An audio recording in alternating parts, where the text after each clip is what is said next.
ये राजनीति सफ़र शुरू किया है, तो क्या आपकी थिंकिंग रही है वुमेन पॉलिटिक्स को लेके भी? मुझे पॉलिटिक्स में आना नहीं था। पहले एक मौका मिला, कांग्रेस पार्टी ने हमें टिकट दिया काउंसलर के इलेक्शन का, तो एक पोस्ट पर आ जाते हैं। जब आप एक सिस्टम का पार्ट बन जाते हैं, एडमिनिस्ट्रेशन के ऊपर आपकी एक कमांड होती है, तो आप बहुत काम कर सकते कि चचा हैं आरिफ मोहम्मद खान, कंट्रोवर्शियल बयान के लिए भी जाने जाते हैं। हैं।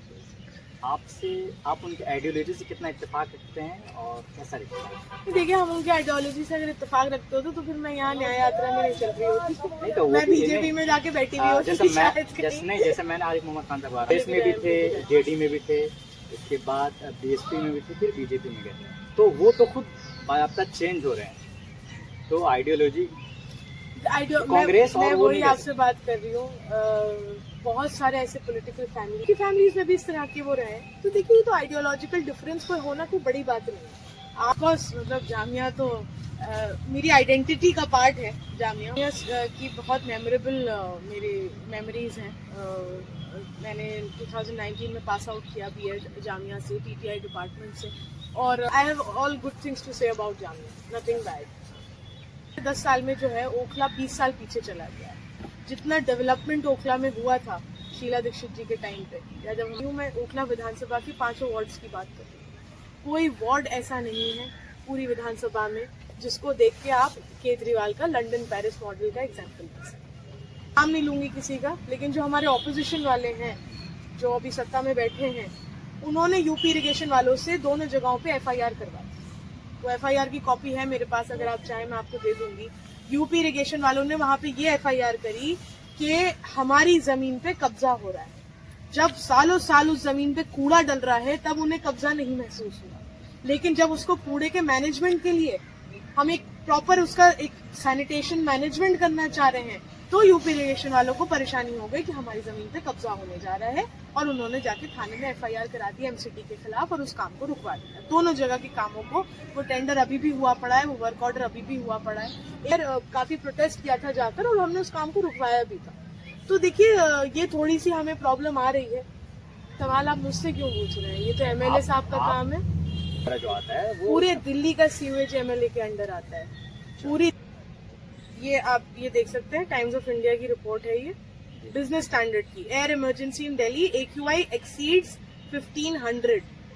ये आप देख सकते हैं, कल 1500 से ऊपर था AQI।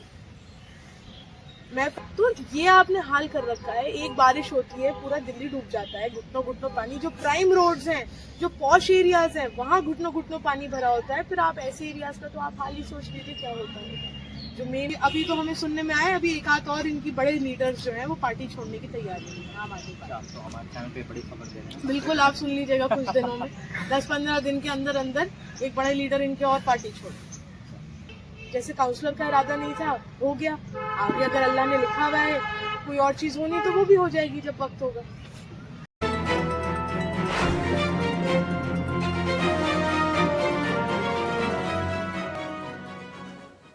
स्वागत है द आवाज़ टाइम्स में। मैं कामरान सैफ और हमारा विशेष कार्यक्रम पॉडकास्ट के लिए आज हमारे साथ जुड़ी हैं बेहद ख़ास मेहमान, यंगेस्ट पॉलिटिशियन और अबुल फजल के काउंसलर।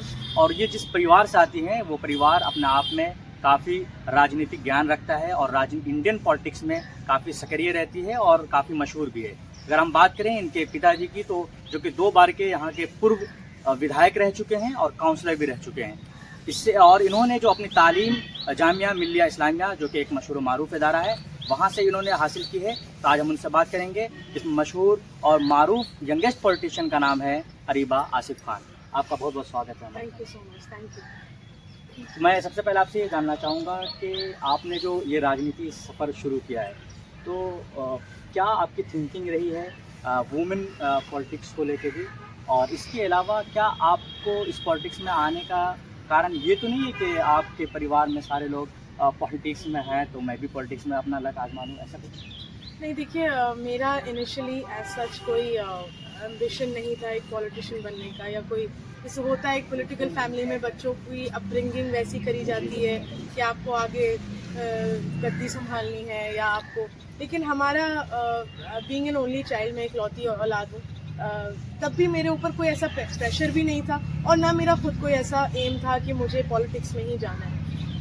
वालिद साहब को हमने हमेशा देखा एक्टिव पॉलिटिक्स में और उन्हें काम करते हुए भी देखा, 10 तरीके की चीज़ें होती देखी, लेकिन कभी मेरा सच नहीं था पर्सनल मेरा कोई वो मैं। लेकिन हाँ, क्योंकि हमने ऐसे घर में आंखें खोली और वो संभाला जहाँ हमने हमेशा अपने वालिद को लोगों की खिदमत करते हुए देखा, जब वो पोस्ट पे रहे तब भी, जब वो नहीं रहे तब भी। तो एक कहीं ना कहीं लोगों की वो खिदमत खल्क वाली जो एक फीलिंग है वो नर्चर हुई, और उसको मैंने समझा कि सोशल वर्क के थ्रू हम उसको पूरा कर सकते हैं। ज़रूरी नहीं है कि पॉलिटिक्स में जाके ही वो चीज़ हो, हम बिना पॉलिटिक्स के उसको करेंगे। तो मैं बैक फुट पे मैं रहती थी, पापा एक्टिवली पॉलिटिक्स में काम करते थे और मैं अपना पीछे जो है अपना सोशल वर्क मैंने करा है काफ़ी। चाहे वो आप अभी रिसेंट में मैं बताऊंगी कि जब जैसे CNRC का प्रोटेस्ट हुआ तब भी हम बहुत एक्टिव रहे, दिल्ली में दंगे हुए तो मैंने अपने लेवल पे, वालिद साहब ने अलग करा, मैंने अपने लेवल पे कई लाख का राशन क्राउड फंडिंग करी और उससे हमने वहाँ पहुँचाया। 2-3 टेम्पो बड़े वाले जो ट्रक होते हैं वो भर के, और इसी तरीके से छोटे छोटे काम मैं करती रहती थी। लेकिन क्योंकि मुझे पॉलिटिक्स में नहीं आना था तो कभी मैंने उन कामों को एडवर्टाइज नहीं करा, मैंने कभी अपने पोस्टर नहीं लगाया कि मैं ये करती हूँ सोशल वर्क, कभी मैंने सोशल मीडिया पे उसको पब्लिसाइज नहीं करा कि मैं ये सोशल वर्क करती हूँ, क्योंकि मुझे पॉलिटिक्स में आना नहीं था। लेकिन फिर जब एक हमें 2 साल पहले एक मौका मिला, कांग्रेस पार्टी ने हमें टिकट दिया काउंसलर के इलेक्शन का, तो कहीं ना कहीं मुझे ये एहसास हुआ कि कई बार जब आप इस तरह की खिदमत करना चाहते हैं तो कुछ रिस्ट्रिक्शंस आती हैं, कुछ लिमिटेशंस आती हैं।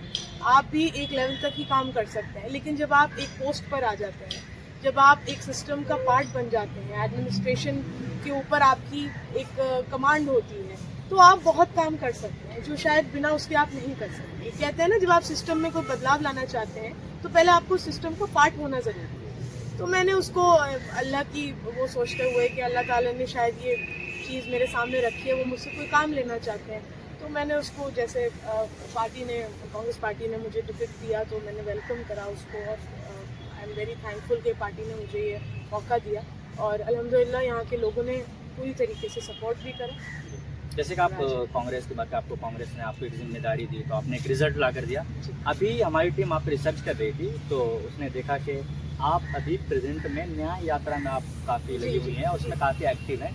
तो न्याय यात्रा को लेकर आपको ऐसा लग रहा है क्या कि दिल्ली में खासकर जो 1998 बाद शीला दीक्षित जी की सरकार थी, उसके बाद जो सरकार ख़त्म हुई और उनका देहांत हुआ, तो उनके बाद से कांग्रेस कमज़ोर पड़ी है, तो क्या आप लोग अपनी वो ताकत दिखाना चाहते हैं इस न्याय यात्रा का, और इस न्याय यात्रा का क्या इम्पैक्ट पड़ रहा है, मैं उसके बारे में बताऊँ? देखिए, मैं सबसे पहले तो आपको ये बात बता दूं कि जब राहुल गांधी जी ने भारत जोड़ो यात्रा निकाली थी, उस टाइम पे भी मेन स्ट्रीम मीडिया जो है उसका यही कहना था कि इसका क्या इम्पैक्ट पड़ेगा, इसका क्या असर पड़ेगा, लोकसभा में दिखा जो हाँ, तो इस तरह की बातें होती थी। उस यात्रा में आप लोगों ने भी देखा होगा कि हुजूम लोगों का राहुल गांधी जी से जुड़ा, हर तबके का आदमी जुड़ा, हर कम्युनिटी का जुड़ा, हर कास्ट का जुड़ा, हर रिलीजन का जुड़ा, हर क्लास का जुड़ा। कोई आदमी ऐसा नहीं था जो राहुल गांधी से ना जुड़ा हो उस यात्रा में। और उस यात्रा का रिजल्ट क्या निकला कि जो लोग गला फाड़ फाड़ के 400 पार के नारे लगा रहे थे, उनको सरकार अलायंस में बनानी पड़ गई। उनके नंबर इतने भी नहीं आए कि वो अपनी सरकार बना सके, वो पार्टियों से समर्थन लेकर उनको सरकार 2 स्टेप नीचे खड़ी है सरकार। बस। तो देखिए, ये बातें जो होती है ना, हमेशा देखिए हर चीज़ लोग जो हैं वो डिसाइडिंग फैक्टर होते हैं। आप एक ऐसे मुल्क में रहते हैं जहाँ की एसेंस ही, जो गंगा जमनी तहजीब कहलाती है यहाँ की, वो ट्रू एसेंस है एक हिंदुस्तानी होने का, एक इंडियन होने का। तो आप उसको एक लेवल तक मैनिपुलेट तो कर सकते हैं, लेकिन आप उसे ख़त्म नहीं कर सकते। हमने वो दौर भी देखा है जब पार्टीशन हुआ था इंडिया पाकिस्तान का, उस वक्त भी नफ़रत की कोई सीमा नहीं थी, किस लेवल पे नफ़रतें फैलाई गई थी और उसके बहुत ख़राब रिजल्ट भी निकले थे। लेकिन उसके बाद आपने ये भी देखा कि इसी मुल्क में मुसलमान और हिंदू और बाकी धर्म के लोग भी अमन और शांति से पिछले 70 साल से जी रहे हैं। तो देखिए, ये जो यात्रा दिल्ली में निकल रही है, ये उसी पैटर्न पे जो राहुल गांधी जी ने भारत जोड़ो यात्रा निकाली थी इंडिया में, उसी पैटर्न पे हमारे जो दिल्ली के अध्यक्ष हैं श्री देवेंद्र यादव जी, उनके नेतृत्व में ये यात्रा दिल्ली में निकाली जा रही है। और इसका मेन मोटिव देखिए ये है कि एक आम आदमी जो है, जो अपनी डेली बेसिस की प्रॉब्लम से जूझ रहा है, उसको वो फैसिलिटीज़ नहीं मिल रही जो उसको वादा किया जाता है कि आपको ये चीज़ें मिलेंगी, आपको सड़कें मिलेंगी अच्छी, आपको लंदन पेरिस मॉडल मिलेगा, आपको साफ़ पानी मिलेगा, आपको फ्री बिजली मिलेगी, आपको फ्री वाईफाई मिलेगा। जो वादे करके जो सरकारें आके बैठती हैं और फिर जब उसको वो वादों पे मायूसी मिलती है, तो वो एक प्लेटफॉर्म ढूंढता है अपनी आवाज़ उठाने के लिए। भाई एक आम आदमी है, एक नॉर्मल मिडिल क्लास फैमिली से एक आदमी है, वो कहाँ जाके अपनी शिकायत दर्ज करे? वो अथॉरिटीज से कह रहा है मेरा काम करा दो, वो कराने को तैयार नहीं है। तो ये यात्रा से हमने उस आम आदमी को वो प्लेटफॉर्म दिया है कि आप इस यात्रा से जुड़िए, आप इस यात्रा में अपनी आवाज़ उठाइए कि आपके खिलाफ पिछले 10 साल में जो इस सरकार ने, चाहे वो स्टेट की सरकार हो या सेंटर की सरकार हो, उन्होंने जो नाइंसाफियां करी हैं, जो आपको महरूम रखा गया है आपकी बेसिक फैसिलिटीज से, उसके खिलाफ आप आवाज़ उठाइए। और अल्हम्दुलिल्लाह इस यात्रा का रिस्पांस बहुत अच्छा आ रहा है। मैं आपसे ज़्यादा इस यात्रा की तारीफ इसलिए नहीं करूंगी कि आप कहेंगे मैं कांग्रेसी हूँ, मैं तो करूंगी तारीफ।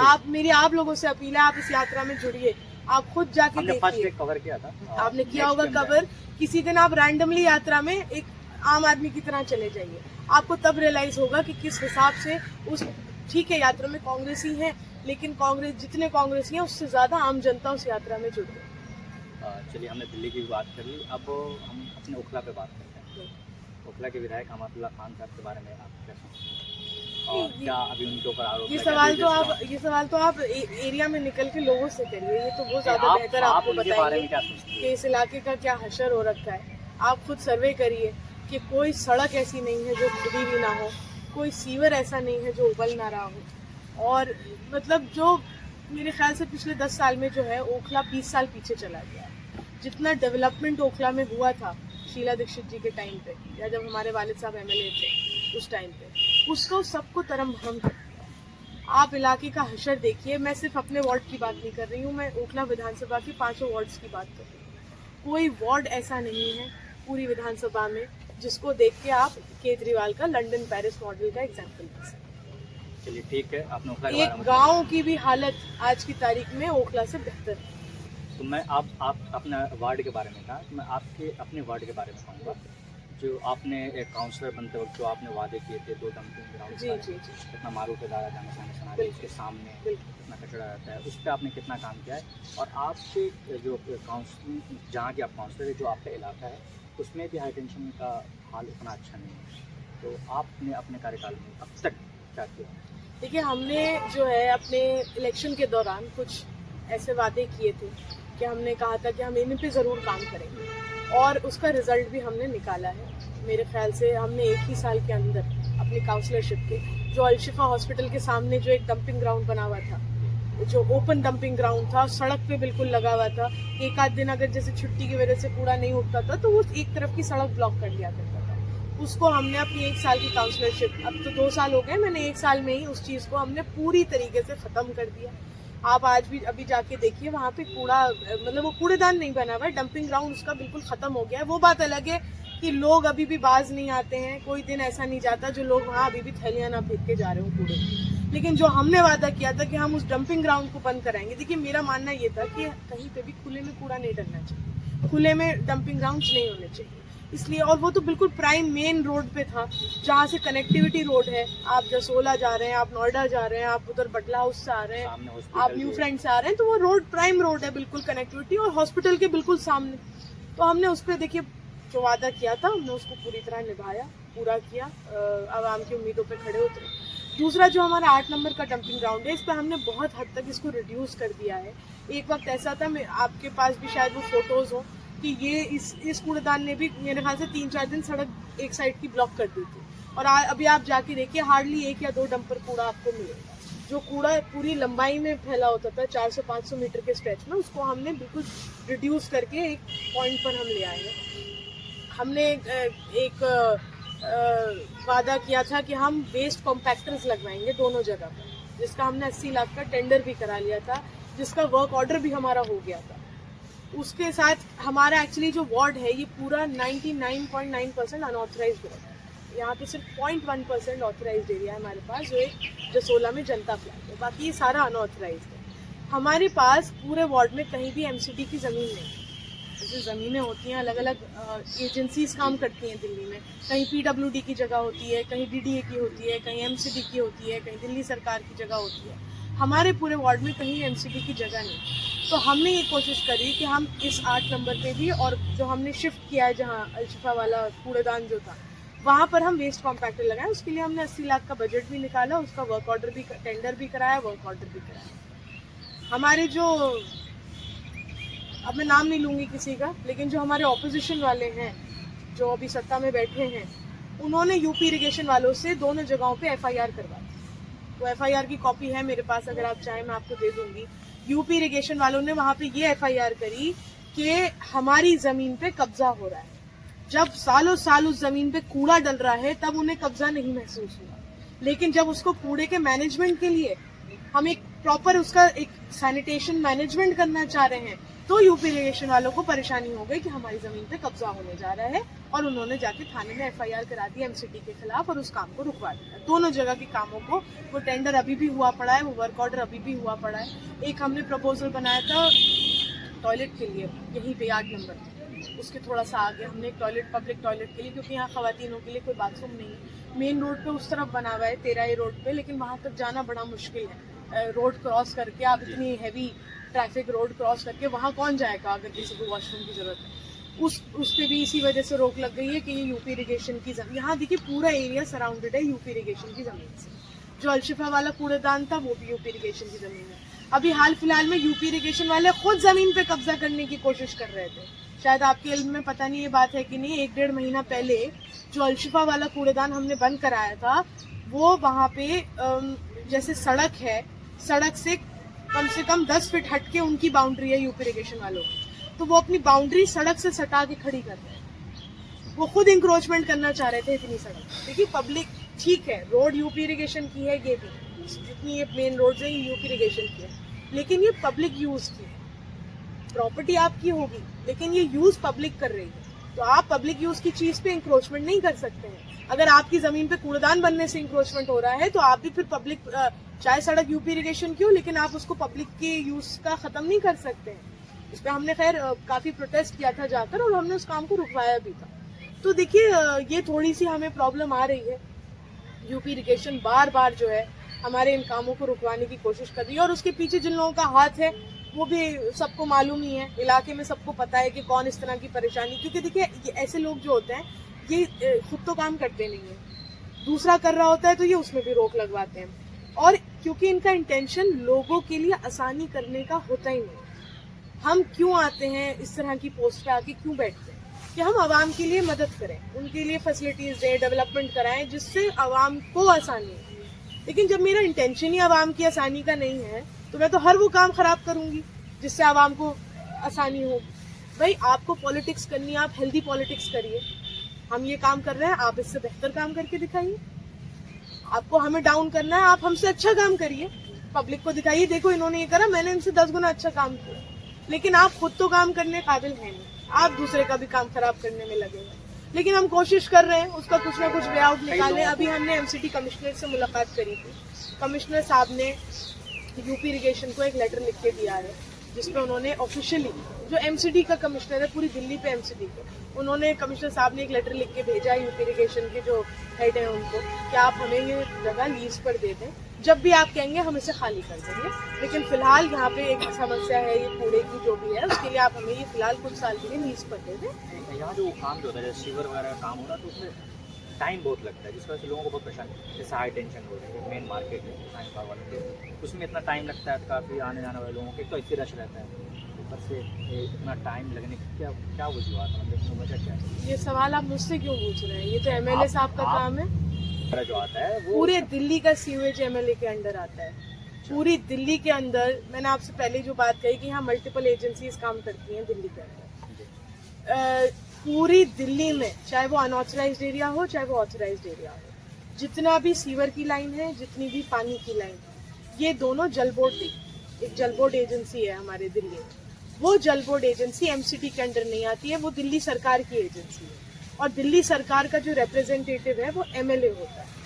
तो जल बोर्ड के रिलेटेड जो भी काम है, चाहे वो सीवर का हो चाहे वो पानी का हो, वो सारा एमएलए के अंडर आता है। यहाँ पे आज से 10 साल पहले जब मेरे वालिद साहब एमएलए थे, तब उन्होंने 450 करोड़ का टेंडर कराया था LNT का, लार्सन एंड टूब्रो का, जो शीला दीक्षित जी ने गफ्फार मंजिल में आके उसका इनॉग्रेशन करा।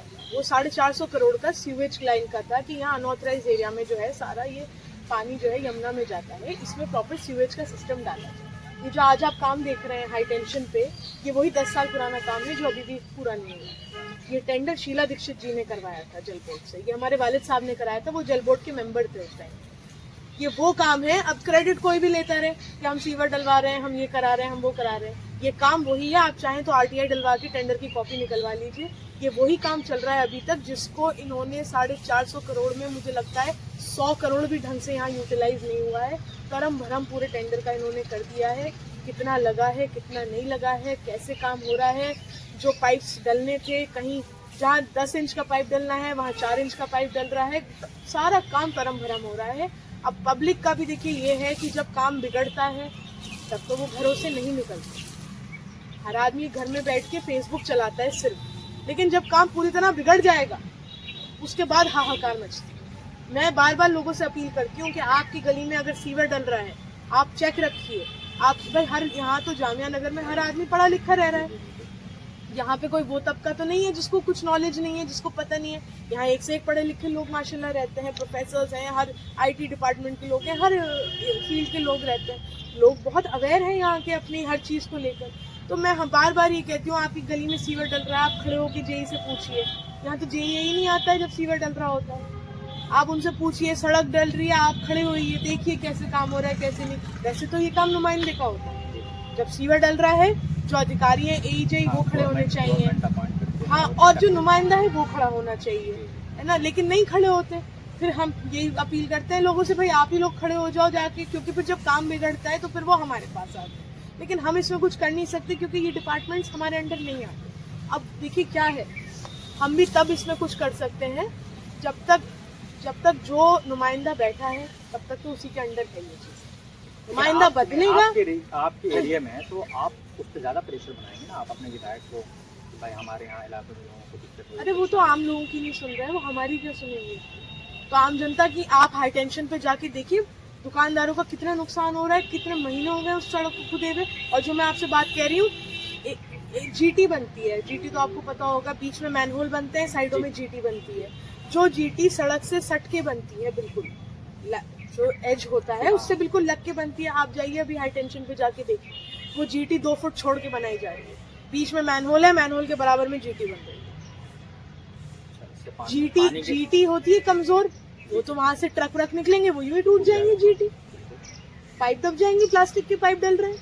तो ये कैसा काम हो रहा है एरिया में, मैं तो ये जानना चाहती हूँ।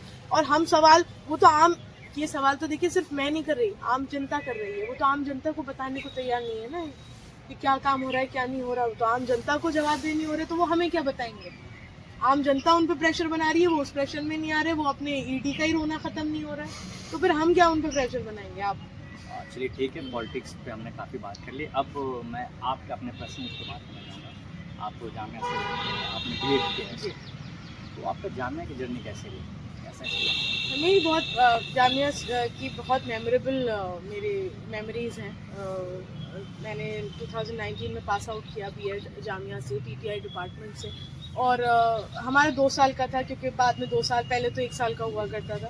तो ऑफकोर्स मतलब जामिया तो मेरी आइडेंटिटी का पार्ट है जामिया। ऑल्दो मैंने ग्रेजुएशन कहीं और से करी, लेकिन उसके बाद जब मैंने BEd किया, बाकी मैंने वहाँ से एक पोस्ट ग्रेजुएट डिप्लोमा भी किया है गाइडेंस एंड काउंसलिंग में। जामिया आपने जो ग्रेजुएशन किया है वो इंग्लिश लिटरेचर से? हाँ, इंग्लिश लिटरेचर से। वो तो मैंने Amity से करा है, हाँ।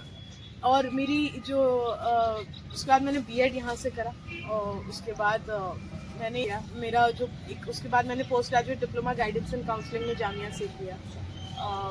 मेरा इरादा था, मैंने एक्चुअली एडमिशन ले लिया था मास्टर्स में, लेकिन फिर ये मेरा आपको जामिया और अमेठी में अगर आपको पूछा जाए कहाँ आपने?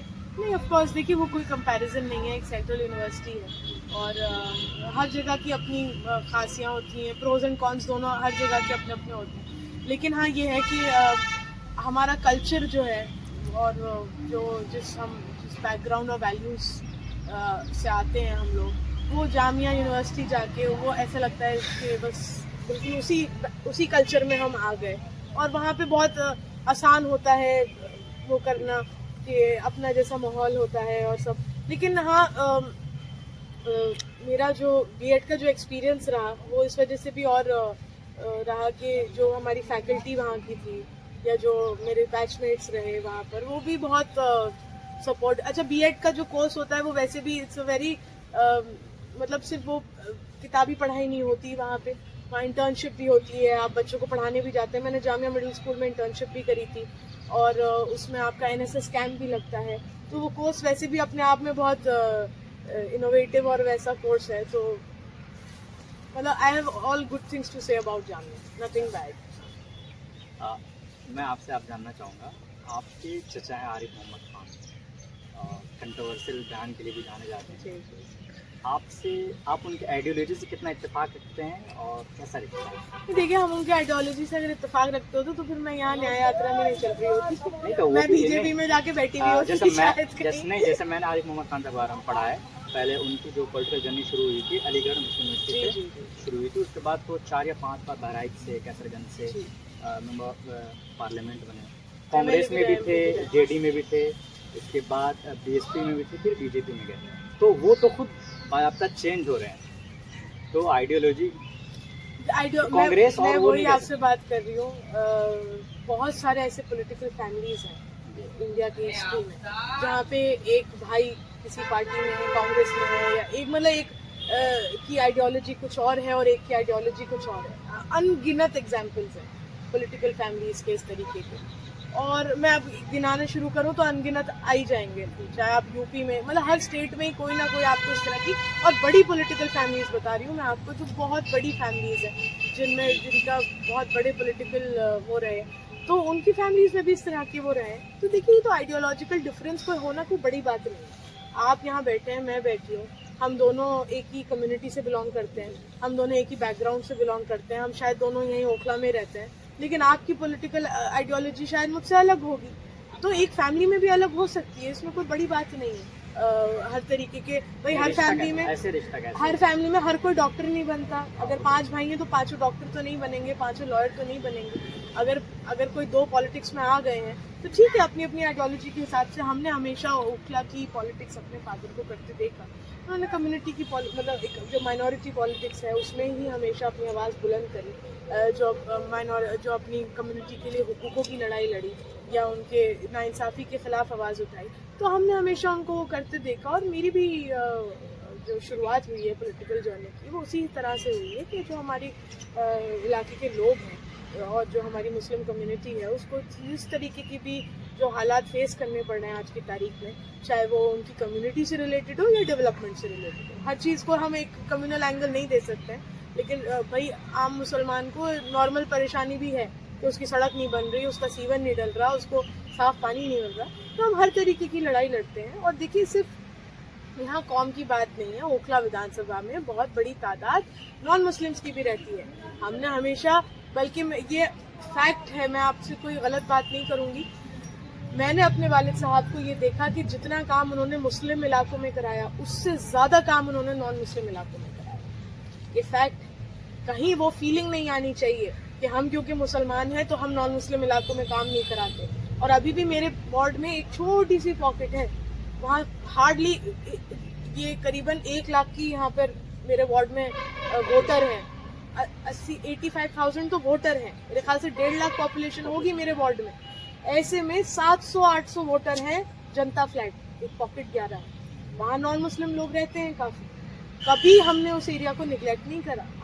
आप सोशल मीडिया उठा के देख लीजिए, अभी छठ पूजा थी, पूरा मैंने सारी टीम अपनी वहाँ लगा रखी थी एमसीडी की। लगातार हम वहाँ कोशिश करते हैं कि कहीं ये महसूस नहीं होना चाहिए कि अच्छा ये तो मुसलमान है, ये हमारे लिए काम नहीं करा रहे या कुछ। सब देखिए, मैं वही बात पे आऊँगी दोबारा कि हमारे देश की तहजीब है गंगा जमनी तहजीब। हमने हमेशा यही देखा कि हमारे पड़ोसी, मतलब हमने सुनी है ये बातें अपनी नानी से, अपनी दादी से, ये बातें दादा से, कि नॉन मुस्लिम्स और मुसलमान हर कम्युनिटी के लोग सब मिल बांट के रहे हैं हमेशा इस मुल्क। और उसी तहजीब को देखिए, हम लोग भी अगर उसको आगे नहीं बढ़ाएंगे उन वैल्यूज़ को, तो वो तो यहीं ख़त्म हो जाएगा। और वही फ़ायदा जो है, ये जो सत्ता में बैठी जो पार्टियां हैं, ये इस वक्त सेंटर में बैठी, ये इन्हीं बातों का फ़ायदा उठाती हैं कि कम्युनलिज्म पैदा करो, पोलराइजेशन करो, इस तरीके का माहौल बनाओ कि आपस में इनके इख्तलाफ पैदा हो। तो अभी करंट में एक न्यूज़ आई, कैलाश गहलोत के जो है आम आदमी पार्टी में मिनिस्टर भी रहे, इन्होंने पार्टी छोड़कर और बीजेपी ज्वाइन कर लिया। आपको ऐसा लगता है कि अब आम आदमी पार्टी कमज़ोर हो रही है तो कांग्रेस का फायदा होगा? देखिए, इतने सीनियर लीडर का पार्टी छोड़ के जाना ही ये बहुत बड़ा साइन है कि इनको इंटरनली ये खबर है कि इनका ग्राफ दिल्ली में बहुत डाउन जा चुका है। आम आदमी पार्टी के सीनियर लीडर्स को ये खबर है कि हमारा ग्राफ नीचे जा रहा है। दिल्ली की जनता जो है हमारे छलावे को, हमारे झूठ को अब समझ चुकी है, इसीलिए ये अब इधर उधर भाग रहे हैं जहां जिसको जगह मिल रही है कि ये तो पार्टी अब डूबने की कगार पर है। क्योंकि आप झूठ की बुनियाद पे एक हद तक ही आप अपनी उस कश्ती को चला सकते हैं। कभी ना कभी उसमें वो जो होल्स होते हैं, जो आप लॉलीपॉप देते हैं, जो आप एक झूठे दिखावे और झूठे ड्रामा करते हैं, वो लूप होल्स जो हैं वो कभी ना कभी कश्ती डुबोते हैं। और अब वो हालात बन गए हैं। क्योंकि देखिए, ये कोई ऐसा नहीं कि हमको इल्जाम लगा रहे हैं। आज आप देख लीजिए, कल का AQI क्या था? 400 पार था। नहीं, क्या 400? आज 700 कुछ है। कल कल का 480। और मैंने वो फाइव डिसूजा का मैंने वो देखा था बहुत पोस्ट, 1200-1300 कल पहुंचा हुआ था दिल्ली में AQI का जो हमने देखा था। मैं आपको दिखा दूंगी वो जो है 1200-1300 टाइम्स ऑफ इंडिया की रिपोर्ट है कि कल 1500 के ऊपर था AQI दिल्ली में। वर्ल्ड में सबसे पोल्यूटेड सिटी, पूरी दुनिया में सबसे पोल्यूटेड सिटी थी कल दिल्ली। हाँ ठीक है, मैं प्रदूषण पे ही आता हूँ। यहाँ दिल्ली का जो प्रदूषण है उसमें सरकार कितनी जिम्मेदार है और आम नागरिक को इसमें क्या करना चाहिए? सॉरी, एक सेकंड, ये आप ये देख सकते हैं, टाइम्स ऑफ इंडिया की रिपोर्ट है ये, बिजनेस स्टैंडर्ड की। Air emergency in Delhi, AQI exceeds 1500। ये आप देख सकते हैं, कल 1500 से ऊपर था AQI। मैं फैक्ट्स पे बात कर रही हूँ, मैं कोई पॉलिटिकल बात नहीं कर रही हूँ आपसे। तो ये आपने हाल कर रखा है। एक बारिश होती है, पूरा दिल्ली डूब जाता है, घुटनों घुटनों पानी। जो प्राइम रोड्स हैं, जो पॉश एरियाज हैं, वहाँ घुटनों घुटनों पानी भरा होता है। फिर आप ऐसे एरियाज का तो आप हाल ही सोच लीजिए क्या होता है। जो मेन प्राइम और जहाँ पे मंत्री रह रहे हैं, उन रोडों में पानी भर रहा है, मंत्रियों के घरों में पानी भर रहा है। तो देखिए, ये सब चीज़ें जो हैं ये अपने आप में चीख चीख के ये बात कह रही हैं कि इन्होंने जो दिल्ली की व्यवस्था है, इंफ्रास्ट्रक्चर है, डेवलपमेंट है, उससे ये बहुत साल पीछे ले गए। और अब ये देखिए, चलिए 5 साल कम होते हैं काम करने को, 10 साल कम नहीं होते हैं। 10 साल आपने बैठ के खूब करप्शन कर दिया दिल्ली में। जो पैसा काम में लगाना था वो सब आपने अपनी जेबों में भर दिया। तो इसीलिए एक एक करके अब इनकी, अभी तो हमें सुनने में आया, अभी एक आध और इनकी बड़े लीडर्स जो हैं वो पार्टी छोड़ने की तैयारी में आम आदमी पार्टी। तो हमारे चैनल पे बड़ी खबर दे रहे हैं। बिल्कुल, आप सुन लीजिएगा कुछ दिनों में, 10-15 दिन के अंदर अंदर एक बड़े लीडर इनके और पार्टी छोड़। अब मैं बात करूंगा इस पे कि आप बिल्कुल सक्रिय हो चुके हैं राजनीति के अंदर। अब आगे का टारगेट क्या है?